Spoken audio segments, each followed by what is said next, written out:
آج کل ایک پروپیگنڈا مہم زیارات کے خلاف شروع ہوئی ہے. زیارات جو پڑھی جاتی ہیں بہت سارے، دیکھیے بعض اوقات ہم دیکھتے ہیں اخبارات میں، آپ پڑھتی ہیں، خبروں میں پڑھتی ہیں کہ اتنا زیادہ پیسہ مثلا فلاں باطل افکار کے لیے، اس کو پھیلانے کے لیے ظالم جو ہیں وہ انویسٹمنٹ کرتے ہیں اپنی، اس کے بعد پھر ان سے اپنے مطلوبہ افراد جو ہے وہ تیار کیے جاتے ہیں. تو یہ کیسے ممکن ہے کہ شیعت کے اندر ایسے افراد کو پلانٹ نہ کیا جاتا ہو جن کے بظاہر حلیے آپ کو اسلامی لگیں گے؟ ہو سکتا ہے بعض اوقات وہ سروں پر امامے رکھ کر بھی آ جائیں تو ان کے افکار سے ان کو پہچانا جائے گا. ویسے تو شکل سے تو کوئی نہیں پہچان سکتا ہے، وہ تو شکل سے تو داڑھی بھی رکھی ہوئی ہے، امامہ بھی رکھا ہوا ہے، لیکن بہت سے ایسی چیزیں ہیں کہ زیارات کے خلاف ایک پروپیگنڈا مہم جو ہے شروع ہوئی بھی ہے، اور کچھ ایسے غیر ضروری علمی مباحث لوگوں کے درمیان اٹھائے جا رہے ہیں جس سے عوام کا کوئی لینا دینا نہیں. دیکھیے دقیق علمی بحثیں تو ہمارے تقریباً فقہ کے ہر مسئلے کے اندر موجود ہیں، علماء کے اختلافات بھی ہیں، ان کے ایک دوسرے کو دلائل بھی دیتے ہیں، لیکن وہ ایک علمی دنیا کے اندر ہوتے ہیں. جاہل عوام جس کو طہارت کرنے کی تمیز نہیں ہے، نجاست و طہارت کی تمیز نہیں ہے، ان کے درمیان اگر علمی مباحث کو اٹھایا جائے گا تو وہ تو گمراہ ہو جائیں گے، وہ اپنے دین کی ہر چیز سے مشکوک ہو جائیں گے. تو اپنی علمی قابلیت بگھارنے کے لیے بہت سارے لوگوں کو آج کل ایک علمی حیضہ ہوا ہوا ہوتا ہے، یا پیٹ میں مروڑے علمی ہوا ہوا ہوتا ہے ان کے، کہ وہ ساری چیزیں جو ہے ان لوگوں کے سامنے پیش کرنے لگتے ہیں کہ جو اس قابل ہی نہیں ہے کہ اتنے دقیق علمی مباحث کو ہضم کر سکیں. وہ اس کے نتیجے میں پورے دین سے ہی برگشتہ ہو جاتے ہیں، سارے علماء سے برگشتہ ہو جاتے ہیں، اختلافات مجتہدین کی ان کے دلائل کو سمجھنے کی صلاحیت نہیں رکھتے. تو اسی میں ایک حملہ آج کل ہوا ہے زیارت عاشورہ پر. زیارت عاشورہ جس کے متعلق علماء نے لکھا ہے کہ یہ حدیث قدسی. تو زیارت عاشورہ کے اوپر بھی آج کل ایک حملہ ہے، اور ایسے افراد کے جن کے دلوں میں دشمنان اہل بیت کے لیے کچھ سافٹ کارنر پایا جاتا ہے، یا جو پلانٹ کیے گئے ہیں شیعت کے اندر، ان کی طبع نازک پر اس زیارت عاشورہ میں دشمنان اہل بیت پر جو لعن ہے وہ بہت بار اور شاخ گزرنے لگی کہ کیوں ان کے اوپر لعن کی جاتی. تو دیکھیے جیسے کہ ابھی آپ سے کہا کہ حدیث قدسی شمار کیا ہے اس کو علماء نے. دیکھیے ویسے تو زیارت عاشورہ عاشور کے روز پڑھنے کی زیارت ہے، لیکن دن و رات میں علماء نے لکھا ہے کہ دن و رات میں کسی بھی وقت اس زیارت کو پڑھا جا سکتا ہے، کیونکہ انتہائی مجرب ہے، خاص طور پر حاجات وغیرہ کی قبولیت کے لیے.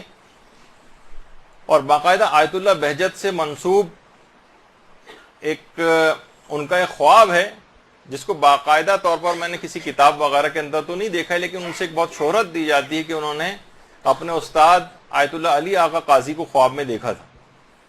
تو پوچھا تھا کہ کیا کوئی آپ کے دل میں ایسی حسرت ہے کہ میں دنیا میں واپس اگر آ جاؤں تو کون سا کام میں ایسا ہو کہ جو روزانہ انجام دوں جس کو؟ تو انہوں نے کہا ہاں ایک حسرت ہے، کاش میں اس دنیا میں آ کر روزانہ زیارت عاشورہ پڑھا کرتا. ضرور اللہم صلی اللہ علیہ وسلم.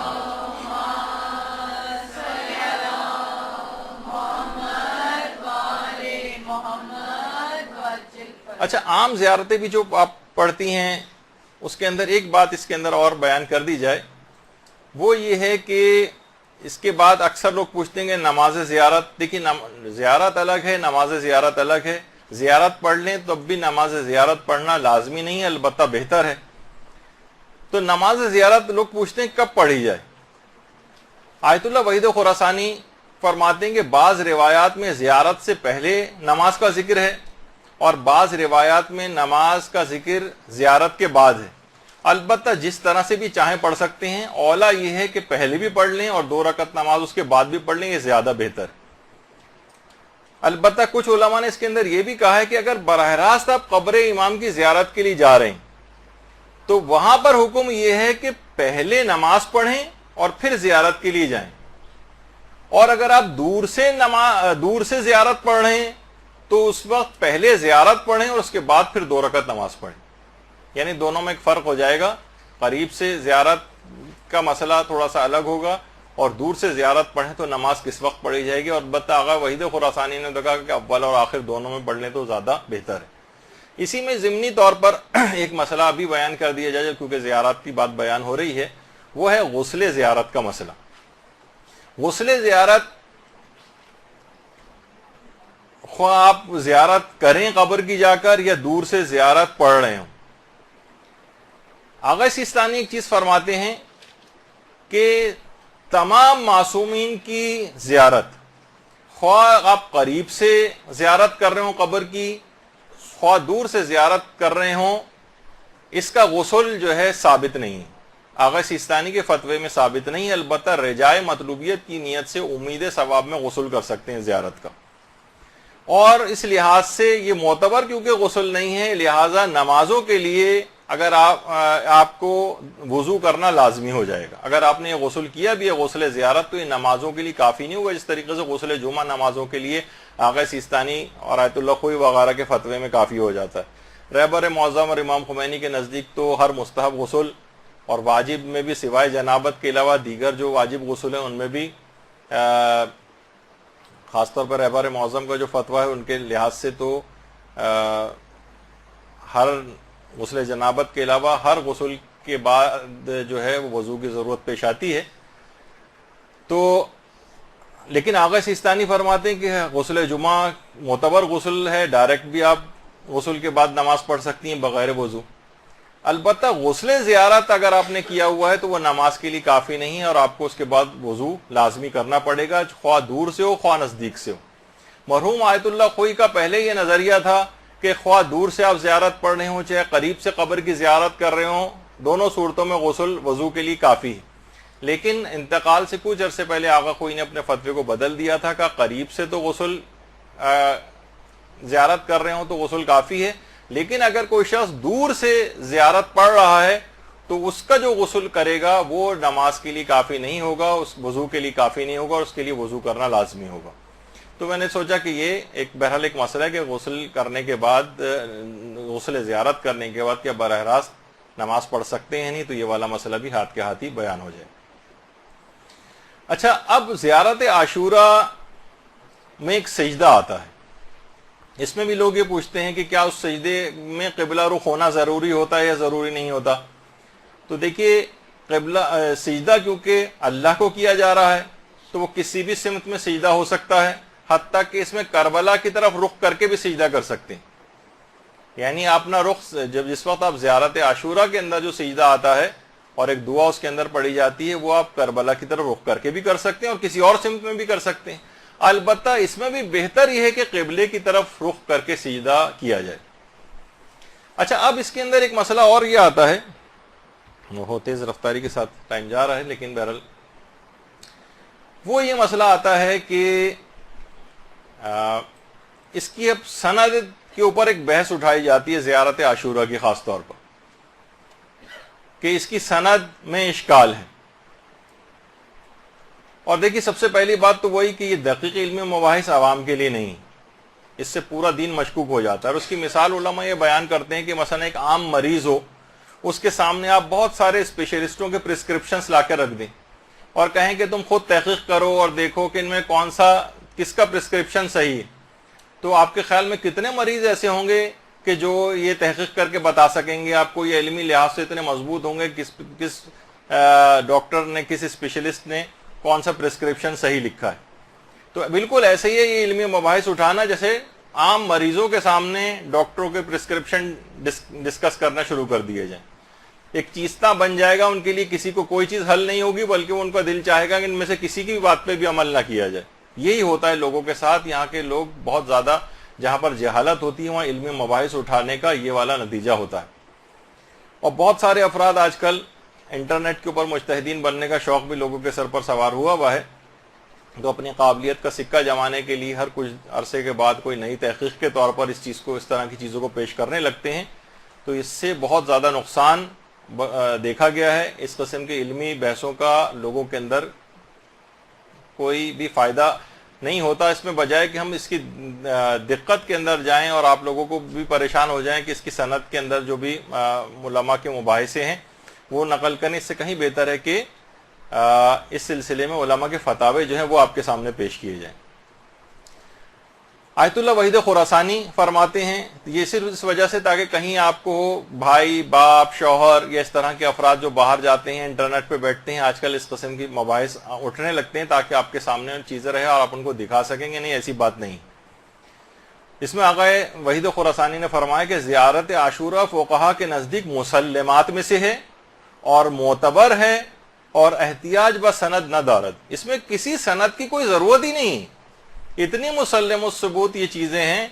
اور خود آغا سیستانی نے بھی بارہا اپنے جو استفتاحات ہیں اس کے اندر یہ بات لکھی ہے کہ زیارات اور دعاؤں وغیرہ کے لیے اصلاً اس میں سند کی کوئی ضرورت ہی نہیں، ان کی جو سند ہے ان کے بلند پایا مضامین ہیں جو ان زیارات اور ان دعاؤں کے اندر پائے جاتے ہیں۔ تو اس لحاظ سے زیارت عاشورہ آیت اللہ وحید خراسانی کے نزدیک بھی مسلمات اور معتبر ہے۔ اور آیت اللہ شبیری زنجانی انہوں نے بھی باقاعدہ اپنے ایک تفصیلی استفتاء کے اندر اس کو جو ہے معتبر قرار دیا ہے۔ اب اتنا وقت نہیں کہ ان تمام چیزوں کو پیش کیا جائے۔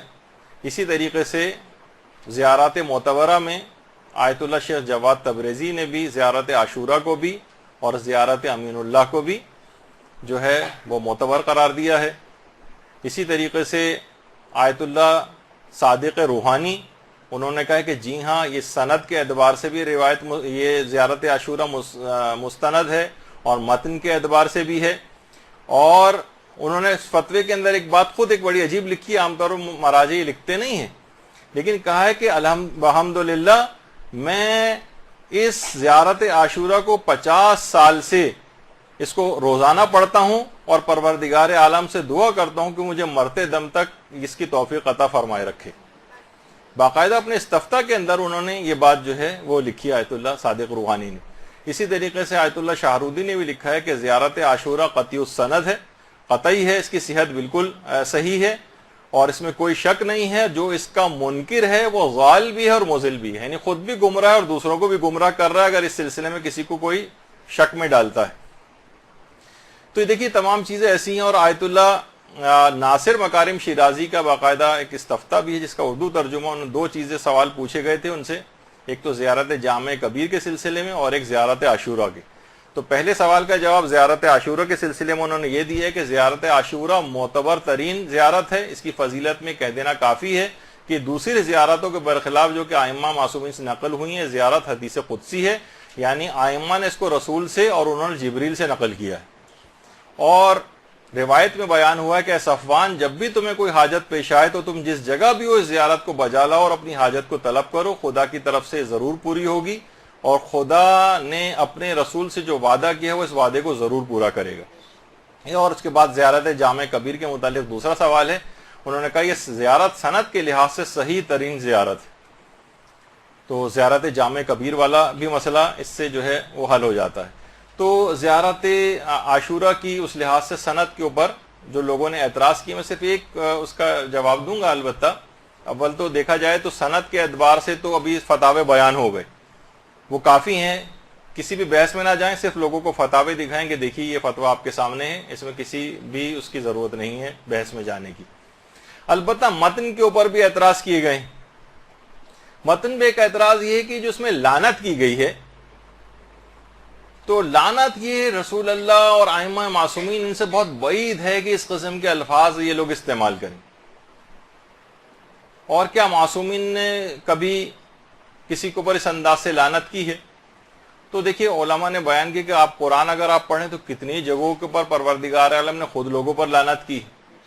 اور باقاعدہ آیت اللہ میلانی سے جب ایک سوال یہ والا پوچھا گیا کہ خاص قسم کے جو دشمنان اہل بیت گزرے ہیں کیا ان پر کبھی رسول اللہ نے لعنت کی ہے؟ تو انہوں نے کہا جی ہاں، رسول اللہ نے جب اسامہ کے لشکر جو جا رہا تھا، جیش اسامہ، کہا تھا جو بھی اس سے تخلف کرے گا اس لشکر کے ساتھ نہیں جائے گا اس پر لعنت ہے۔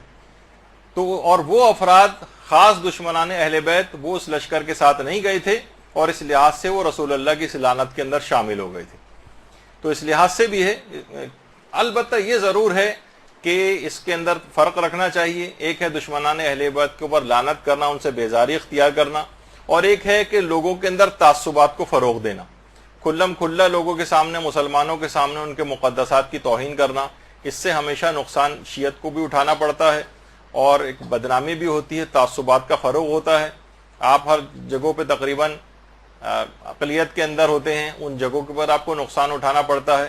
تو اور سوشل میڈیا پہ انسان سوچتا ہے کہ میں بہت زیادہ آزاد ہوں، ہر جگہ اس طرح کی فرقہ وارانہ چیزیں اور مباحثے، اور آپ اس کے بعد نیچے کمنٹس دیکھیں کتنے زیادہ جو لوگ اس سے پہلے متعصب نہیں بھی ہوتے ان پر بھی وہاں کی اس طرح کی گفتگو ان کو بھی متعصب بنا دیتی.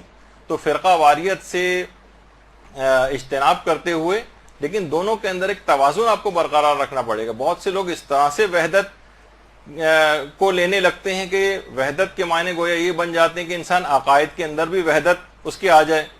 تو دیکھیے وحدت کا ایک اصول ہمیشہ یاد رکھیں کہ مشترکات جو ہیں اس کو متن میں رکھنا چاہیے، اختلافات کو حاشیے میں رکھنا چاہیے.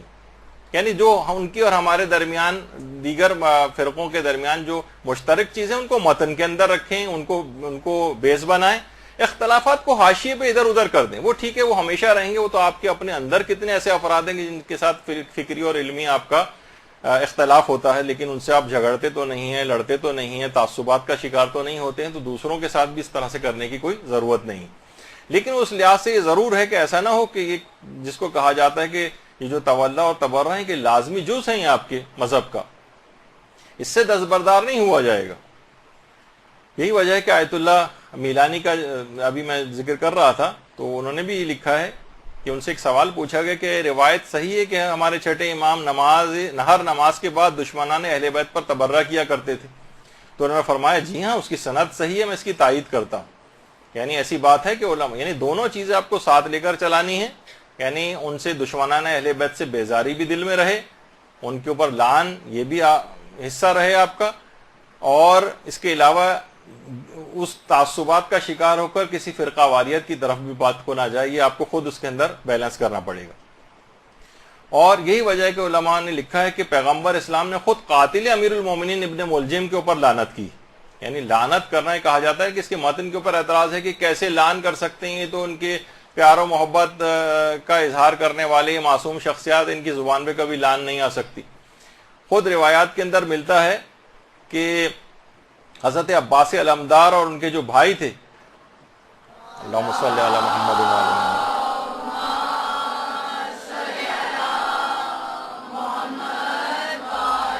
محمد، شمر جو ہے ان کے لیے ایک امان نامہ لے کر آیا تھا باقاعدہ.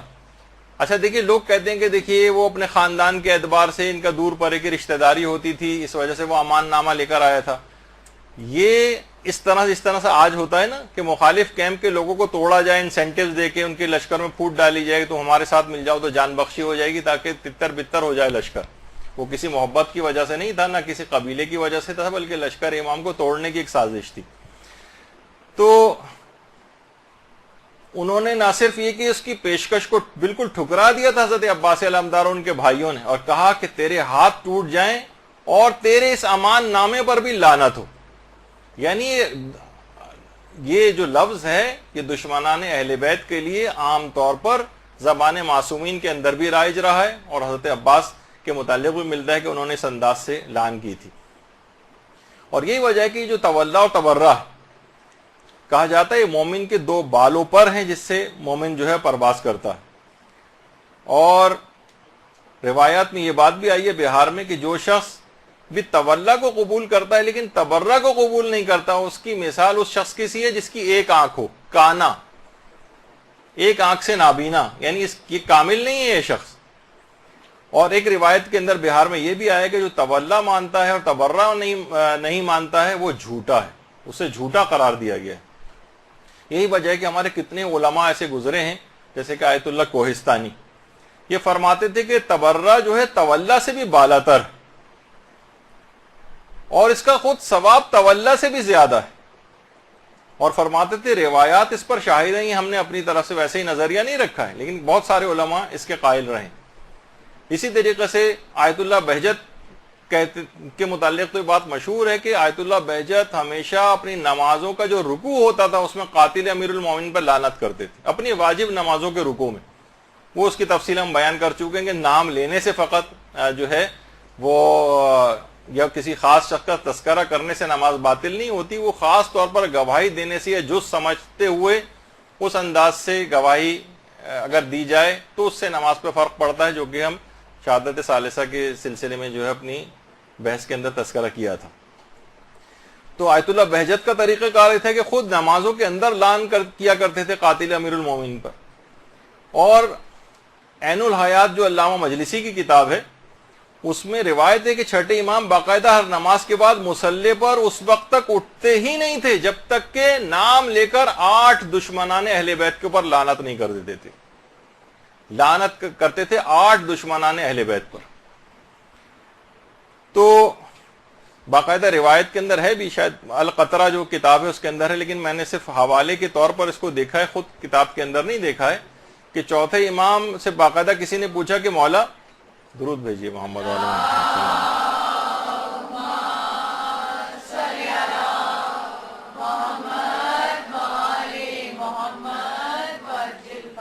کہ مولا نماز کیسے مکمل ہوتی ہے ہماری؟ فرمایا درود پڑھ کر نماز مکمل ہوتی ہے۔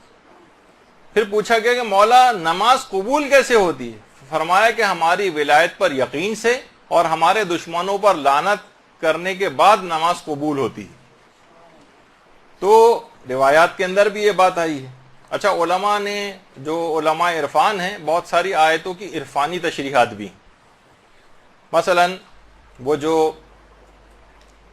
حضرت موسیٰ کو کہا گیا تھا فَقْلَا نَعْلَيْكَ إِنَّكَ بِالْوَادِ الْمُقَدَّسِ طُوَىٰ، اے موسیٰ اپنی جوتوں کو اتار دو کیونکہ اب تم ایک مقدس وادی کے اندر داخل ہو گئے ہو۔ باقاعدہ اکثر جگہوں کے اوپر یہ آیت لکھی ہوئی بھی ہوتی ہے۔ تو علماء عرفان فرماتے ہیں کہ بظاہر یعنی بعید محسوس ہوتا ہے کہ اس سے ظاہری چپل مراد ہو، کیونکہ موسیٰ پیغمبر خدا، حضرت موسیٰ حضرت ابراہیم کے بعد پیغمبر اسلام سب سے افضل، ان کے بعد حضرت ابراہیم، اور دیگر اولو العزم انبیاء میں جو ترتیب ہے عظمت کی، اس کے لحاظ سے حضرت موسیٰ پھر سب سے افضل ہے۔ ممکن نہیں ہے، سب کو پتا ہے کہ مثلا کوئی مسجد کے اندر جائے، ایک عام شخص کو بھی پتا ہوتا ہے کسی مقدس جگہ کے اوپر اگر وہ جا رہا ہے تو اپنے جوتوں کو اتارے۔ تو علماء عرفان نے لکھا ہے کہ یہاں پر جوتے بظاہر مراد نہیں ہے، بعید محسوس ہوتا ہے کہ اتنا جلیل القدر نبی، اس کو یہ فقہی مسئلہ گویا بتایا جائے کہ تم اپنے جوتوں کو یہاں پر اتارو۔ تو اس سے مراد یہ تھی، نالین سے مراد یہ ہے کہ کوئی جتنی بھی پست اور حقیر چیزیں اس سے مراد ہے کہ موسیٰ خدا کے پاس آنے کے لیے، اس کا قرب حاصل کرنے کے لیے پست اور کمتر چیزوں سے تمہیں دوری اختیار کرنا ہے، جس کے اندر ایک پیغام بھی تھا۔ یہاں فقط چپل اس لحاظ سے مراد نہیں تھی۔ یہی وجہ ہے کہ آیت اللہ بہجت جو تھے وہ لعن کو تخلیہ کہا کرتے تھے اور درود کو تہلیہ کہا کرتے تھے۔ کہتے تھے لعن تخلیہ ہے، کہتے تھے پہلے جتنی بھی گند بلا جتنا بھی ہے گھر میں جھاڑو دے کر اس کو صاف کرو، اس کے بعد پھر مہمان کو طلب کرو اپنے گھر میں۔ تو کہتے تھے لعن کے معنی یہ ہے کہ تمام دشمنان اہل بیت پر بیزاری اختیار کر کے ان کو اپنے قلب سے دور کر دو تاکہ وہ جگہ پاک و پاکیزہ ہو جائے، اس کے بعد پھر درود پڑھ کر، وہ تہلیہ ہے، پھر اس جگہ پر اس مہمان کو طلب کرو، یعنی رحمت خداوندی وغیرہ وہ پھر اس جگہ کے اوپر آئے گی۔ اللہم صلی علی محمد وعلی آل محمد۔ اچھا، حوزہ علمیہ کے ایک عالم کا خواب بہت سی کتابوں کے اندر موجود ہے، جس میں انہوں نے کہا کہ ایک زمانے میں یہ تھا کہ سوال بہت گردش کر رہا تھا کہ صلوات زیادہ افضل ہے یا لعن زیادہ افضل ہے۔ تو کہنے میں نے ایک دفعہ سویا اور سونے کے بعد پھر میں نے خواب میں دیکھا کہ آیت اللہ العظمیٰ سید محمد رضا گل پائیگانی کسی جگہ بیٹھے ہوئے ہیں اور لوگوں کے سوالات کے جوابات دے رہے ہیں، اور میں نے دیکھا کہ خط ان کے پاس آیا ہے اور کوئی ان کو خط پڑھ کر سنا رہا ہے کہ آغا یہ سوال آیا، اور اس سوال کے اندر بالکل یہی سوال ہے جو میرے دماغ میں گردش کر رہا تھا اس سے پہلے، اور یہ بحث تھی کہ لعن زیادہ افضل ہے یا صلوات زیادہ افضل ہے۔ تو آیت اللہ گل پائیگانی نے اس وقت اس کا جواب لکھوایا کہ دشمنان اہل بیت پر لعن زیادہ افضل ہے۔ کہہ رہے ہیں ایک دم سے میری آنکھ کھلی۔ اچھا، وہ زمانہ وہ تھا جب آیت اللہ رضا گل پائیگانی حیات تھے۔ وہ کہہ رہے ہیں میں اٹھ کر آیت اللہ گل پائیگانی کے پاس آیا اور آنے کے بعد ان کو اپنا خواب سنایا۔ آیت اللہ گل پائیگانی نے اس بات کی تصدیق کی اور کہا میرا یہی نظریہ ہے، اور تم اپنے اس خواب کو حضرت زہرا کے ماننے والوں کو بیان کرو۔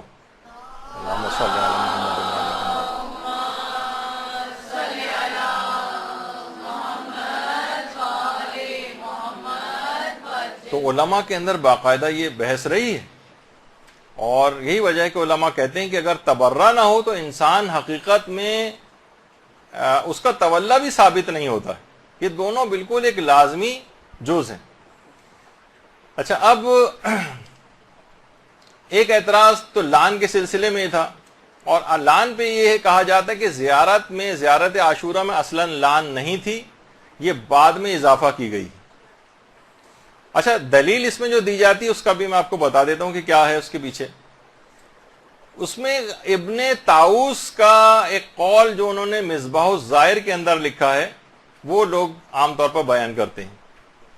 مصباح الزائر میں ابن طاؤس نے، سید ابن طاؤس نے لکھا ہے کہ شیخ طوسی کی کتاب مصباح الکبیر، مصباح الکبیر کا دوسرا نام مصباح المتہجد بھی ہے، اس کے اندر میرے پاس جو نسخہ ہے اس میں لان اور سلام جہاں پر یہ لان آئی ہے وہاں پر یہ جملے نہیں لکھے ہوئے، یعنی شیخ طوسی کی مصباح الکبیر میں.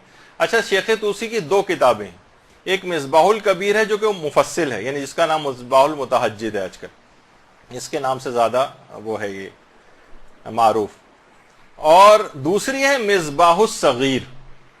مصباح الصغیر اسی کی تلخیص اور خلاصہ ہے مصباح الکبیر کا. مصباح الکبیر کافی تفصیلی ہے، اس کو خلاصہ کر کے مصباح الصغیر بھی انہوں نے لکھی ہے شیخ طوسی نے.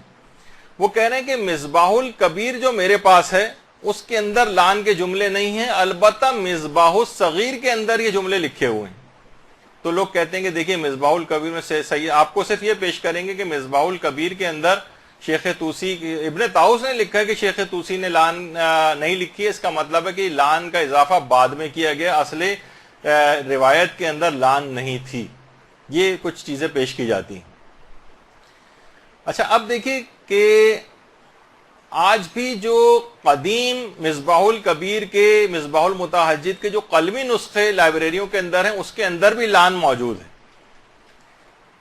تو اب ظاہر ہے، لیکن ابن طاؤس بھی ایک ثقہ عالم دین ہے، اس کا مطلب یہ تھا کہ ابن طاؤس کے پاس جو مصباح الکبیر تھی، جو نسخہ تھا وہ کامل نہیں تھا، یعنی اس میں یا تو کچھ صفحات الگ ہو گئے تھے یا وہ صفحات نکال دیے گئے تھے اس میں سے، یعنی ان کے پاس وہ نسخہ مکمل نہیں تھا. دیکھیے اس زمانے میں چھاپے خانے تو ہوتے نہیں تھے، قلمی نسخوں والی کتابیں ہوتی تھیں. تو اور یہ علماء فرماتے ہیں کہ بہت بعید ہے، ممکن نہیں کہ مفصل کتاب میں تو لان نہ لکھیں اور جو خلاصہ کر کے مختصر کتاب لکھی ہے اس میں اضافہ کر دیں. یہ خود بھی کہ نہیں عقل اس کو قبول نہیں کرتی، اور مصباح الکبیر کے جو پرانے نسخے ہیں جبکہ اس میں بھی موجود ہے. اس کا مطلب یہ ہے کہ فقط اور فقط ان کے پاس جو نسخہ اس وقت موجود تھا ابن طاؤس کے پاس، وہ اس مصباح الکبیر کا، صرف اس میں لان نہیں تھی یا تو صفحات نکال دیے گئے تھے. اور علماء فرماتے ہیں کہ بہت اس بات کا امکان ہے کہ وہ کسی خاص، ابھی میں وجہ بتاتا ہوں، اس کی خاص وجوہات کی بنا پر بھی ایسا ہونا ممکن ہے. تو بہرحال اچھا، ایک بات اور بھی کہ کیا زیارت عاشورہ ایک ہی ہے؟ تو آپ کو کئی نسخے زیارت عاشورہ کے آپ کو نظر آئیں گے، کچھ میں الفاظ کا اختلاف ہے، تو اس سے یہ کمزور نہیں پڑ جاتی کہ دیکھیں اس کا کوئی ایک نہیں ہے، الگ الگ نسخے ہیں. تو علماء فرماتے ہیں کہ زیارت عاشورہ کے جو بہت سارے نسخے موجود ہیں، الگ الگ کچھ ان کے اندر جملے بھی ہیں، تو یہ کس وجہ سے ہیں کہ کسی جگہ پر جیسے شیخ ابن طاؤس کے پاس جو نسخہ تھا اس کے اندر لان نہیں تھی. وجہ اس کی یہ ہے کہ شیعت انتہائی خطرناک ترین ادوار سے گزری. تقیے لوگوں نے اپنی جان، مال، عزت و آبرو کو لٹاتے ہوئے دین کو یہاں تک پہنچایا ہے. تو لوگ کوشش کر کے دین کی حفاظت کرتے تھے. جہاں تقیہ پیش آتا تھا، ہو سکتا ہے کہ نسخوں کا جو اختلاف ہے کہ بعض اوقات یہ ہوتا ہے کہ اس میں سے وہ تقیہ کے باعث اس وقت کے جو قلمی نسخے ہوتے تھے اس میں سے وہ صفحات نکال دیے گئے ہوں. بعض اوقات ہوتا تھا نا، حاکم وقت آتے تھے اور جناب گھر پہ ریڈ ہوتا تھا اور اس کے بعد کتابیں بھی کھنگالی. اس زمانے میں بھی ایسا ہوتا تھا. تو جہاں پر اس طرح کی کوئی لان لکھی ہوئی موجود، پتہ چلا پورے خاندان کو قتل کروا دیا جائے. چھاپے خانے ہو کے لاکھوں کی تعداد میں تو کتابیں اس زمانے میں تقسیم نہیں ہوتی تھی، بہت مختصر سے قلمی نسخے ہوا کرتے تھے. تو اگر کسی جگہ پہ سید ابن طاؤس کے پاس جو نسخہ نہیں تھا، ہو سکتا ہے وہ تقیہ کے باعث کچھ صفحات اس میں سے نکال دیے گئے. یہ ممکن ہے. تو یہ نسخوں کا جو اختلاف ہے علماء فرماتے ہیں اس کی ایک وجہ یہ بھی سمجھ میں آتی ہے کہ زیارت عاشورہ کے جو بہت سارے ورژنز ہیں یہ تقیہ کے باعث ہو گئے ہوں. کہیں کسی جگہ لان ہے کسی جگہ نہیں ہے، لیکن اصل تحقیقی بات یہ ہے کہ لان جو ہے وہ جو اس کے اندر پائی جاتی ہے وہ درست ہے اور اس میں کوئی الگ سے اضافہ نہیں ہوا. اور اگر کچھ اس کے اندر تھی بھی بات تو وہ تقیہ کے باعث تھی جو کہ ابن طاؤس کے پاس مکمل نہیں تھی. اور اس کا ایک مشہور اس کی جو سند ہے خود شیخ طوسی کا ایک مشہور واقعہ ہے زیارت عاشورہ کے سلسلے میں جو اس کی ایک سند بنتا ہے، جس کو باقاعدہ مجالس المومنین میں قاضی نور اللہ شستری نے اور رجال کی بہت ساری کتابوں کے اندر بھی یہ واقعہ ہے کہ عباسی خلیفہ کے ایک زمانے میں شیخ طوسی کی کتاب جس کے اندر لان پائی جاتی تھی زیارت عاشورہ کے اندر، وہ باقاعدہ اس کو دکھائی گئی تھی. تو اس نے بادشاہ نے عباسی خلیفہ نے شیخ طوسی کو اپنے پاس بلایا تھا اور کہا تھا کہ اول و دوم و سوم سے کون مراد ہے اس لان کے اندر. تو انہوں نے اس وقت تقیہ کیا تھا اور کہا تھا، شیخ طوسی نے کہا کہ اول سے مراد یہاں پر قابیل ہے، دوم سے مراد ناقہ صالح کا قاتل ہے، اور سوم سے مراد یحییٰ ابن زکریا کا قاتل ہے. تو بہرحال اس زمانے میں بھی یعنی زیارت عاشورہ کے اندر لان پائی جاتی تھی. شیخ طوسی کی کتاب نکال کر باقاعدہ دکھائی گئی تھی اور قاضی نور اللہ شستری نے مجالس المومنین پورا واقعہ لکھا ہے، رجال کی بہت ساری کتابوں کے اندر بھی. اس کا مطلب ہے شیخ طوسی کی اصل کتاب کے اندر بھی لان والا حصہ تھا، جیسے کہ اس واقعے کے اندر جو کہ اتنا مشہور ہے کہ کتابیں اس سے بھری پڑی ہیں شیخ طوسی کے اس واقعے سے. تو اس کا مطلب یہ ہے کہ خاص ابن طاؤس کے پاس جو نسخہ آیا تھا اس میں سے وہ صفحات نکلے ہوئے تھے جو تقیہ کے باعث عین ممکن، جس کی وجہ سے یہ شبہ ہوا. لیکن یہ شبہ آپ کے سامنے ویسے تو آپ ابن طاؤس کا صرف قول نقل کر کے پیش کیا جاتا ہے، اس کی تفصیل میں نہیں جاتے، اس وجہ سے لوگوں کو شبہ ہوا کہ یہ لان جو ہے اس کا اضافہ بعد میں کیا گیا، ورنہ اصلاً امام نے تو یہ جملے استعمال نہیں کیے تھے. اچھا، اب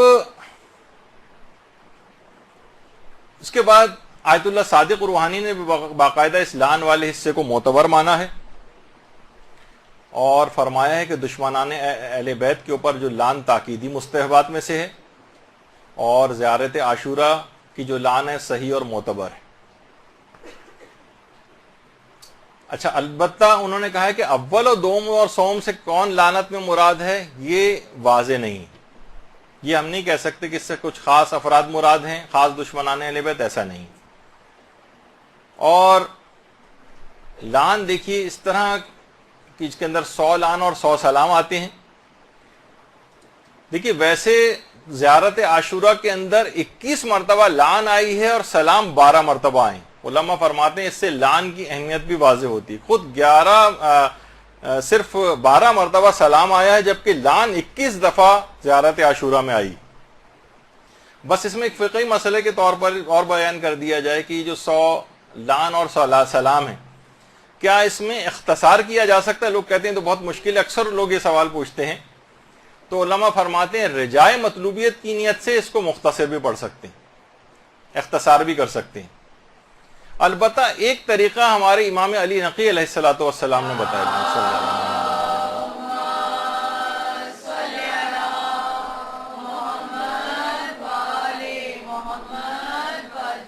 فرماتے ہیں ایک مرتبہ تو کامل لان پڑھ لی جائے، لان ذرا طویل ہے تو ایک دفعہ تو مکمل پڑھ لیں، اور اس کے بعد 99 دفعہ اللہم العنہم جمیعا یہ پڑھ لیں. 99 دفعہ پوری لان پڑھنے کے بجائے 99 دفعہ یہ آپ کہیں اللہم العنہم جمیعا. یہ خود امام نے طریقہ بتایا. اور ایک مرتبہ پورا کامل سلام پڑھ لیں اور اس کے بعد 99 بار پورا سلام پڑھنے کے بجائے یہ کہیں السلام علی الحسین وعلی علی ابن الحسین وعلی اولاد الحسین وعلی اصحاب الحسین. اللہم صلی محمد.